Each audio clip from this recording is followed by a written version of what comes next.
Good morning, কেমন আছো তোমরা সবাই? আমার চ্যানেলের নতুন আর একটা ভিডিও তোমাদের সবার স্বাগত। আজ বুধবার, তোমরা তো সবাই জানো আমি দিদি বাড়ি আসছি সোনা পাপাটার সঙ্গে সময় কাটাবো বলে।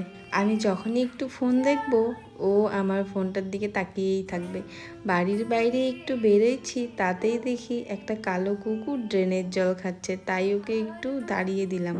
ড্রেনের জলটা খেলে ওর শরীর অসুস্থ করবে, কারণ ড্রেনের জলটা খুবই নোংরা, তার মধ্যে মশা ডিম পেড়ে রেখেছে।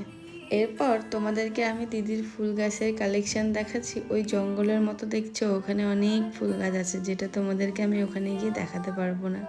ওখানে অনেক কাচের টুকরো আছে, সেজন্য ওই জায়গাটায় যাওয়া যাবে না। আজকে এই সুন্দর আকাশে একটা রেইনবো উঠছে, দেখো তোমরা। হ্যাঁ, এই মেঘটার জন্য ঢাকে যাচ্ছে, দেখছি। হ্যাঁ, পুরো একদম দেখা গেছিল। কত বড় একটা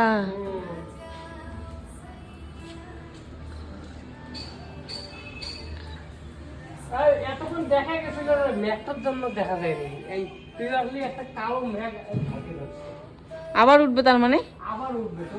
ওই যে ছোট থেকে দেখছি, ওই দিক দিয়ে ওই দিক দিয়ে এইরকম হয়েছে, এইরকম। ও, এইদিকেও দেখা যাচ্ছে অল্প অল্প। হ্যাঁ, ওইটা কিন্তু ওই টোটালটাই। রেইনবো উঠলে তো তোমরা জানোই বৃষ্টি হয়, বৃষ্টি হচ্ছিল ঝিরিঝিরি, তাই আমি বাড়ির ভিতর চলে এসেছিলাম। হাজার জানালার ঘর দেখেছো কখনো? এই দেখো, আকাশটা কিন্তু কালো মেঘে ঘিরে রয়েছিল, কিন্তু দেখতে বেশ লাগছিল। এই দিকে দেখো কতগুলো জিজি প্ল্যান্টের চারা লাগিয়েছে। এগুলো বড় হলে আমি একটা নিয়ে যাব বাড়িতে। যেহেতু এখানে কোনো কাজ নাই, সেহেতু সোনুর সঙ্গে সবসময় একটু আড্ডা দিতে হবে, ওর সঙ্গে কথা বলতে হবে।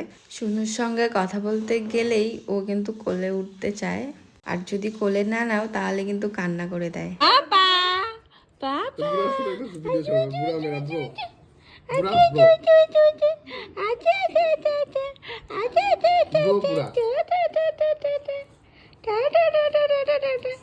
চলো, আমার এই ভিডিওটা তোমাদের কেমন লাগলো অবশ্যই কমেন্টে জানাবে। দেখা হবে তোমাদের সঙ্গে নেক্সট ভিডিওয়। টাটা, বাই বাই, ভালো থাকবে সবাই।